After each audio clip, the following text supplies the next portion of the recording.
В сегодняшнем видео мы расскажем о таком стиле жизни, как миграция. Досмотрите это видео до конца, и вы узнаете, как затягивает такая жизнь и какие у нее последствия. Подписывайтесь на наши обновления, чтобы быть в курсе о всех новинках на нашем канале.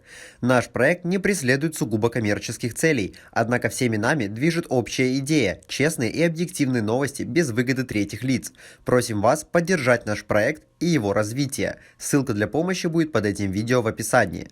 «Однажды рискнув, можно остаться счастливым на всю жизнь», гласит известная поговорка неизвестного автора о любви, которая также очень хорошо описывает жизнь и судьбу многих таджикских трудовых мигрантов.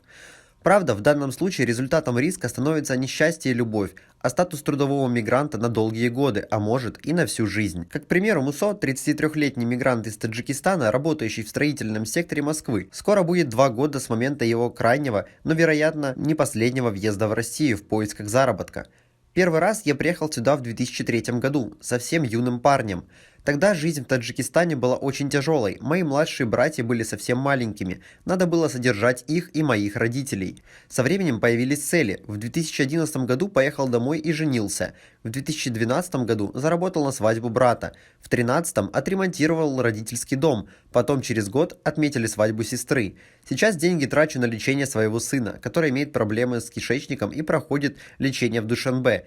Если все обойдется, постараюсь построить себе дом, рассказывает Мусо. Правда, цены на землю, по его словам, в родном Пенджикенте растут, и чтобы купить землю под строительство, надо 50-60 тысяч самони. Если не удастся на родине, куплю где-нибудь в Воронеже. Друзья говорят, что там можно за 250-300 тысяч купить и дом.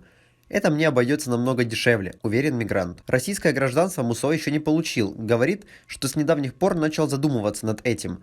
Но заработанных денег на мечту пока не хватает, и есть большой риск, что посредники могут взять деньги и обмануть. Да и окончательно он еще не решил, останется в России навсегда или вернется в родной Таджикистан. Трудовую миграцию очень многие в Таджикистане начинают как краткосрочный способ зарабатывания денег с целью решения определенных проблем.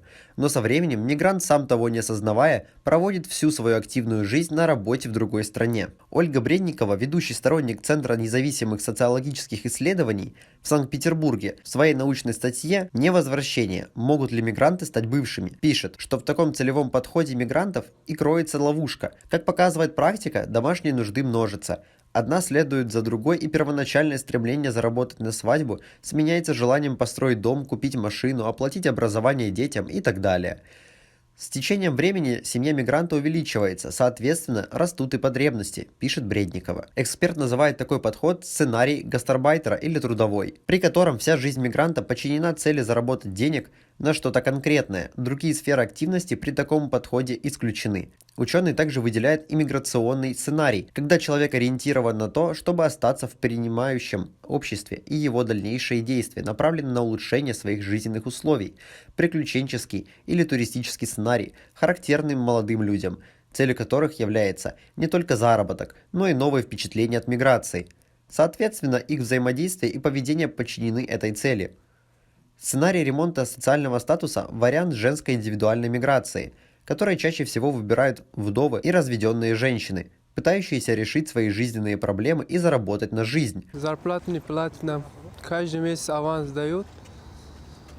Вот уже с октября уже ждем осадку деньги. Хорошо, пока жилье есть пока. А патент откуда платить им? Нам вообще-то. Патент 4200, хочешь не хочешь, надо платить. Регистрация каждый месяц 2000 продлить надо, это тоже деньги. Знаете, вот приезжаю домой, побыв какое-то время в кругу семьи, месяца 2 от силы. Когда начинают кончаться деньги, меня тянет обратно в Россию. То, что курс упал и доллар повысился, вот из-за этого у нас как бы проблемы. Раньше я нормально зарабатывал, а сейчас нет никаких. Не знаю, почему так.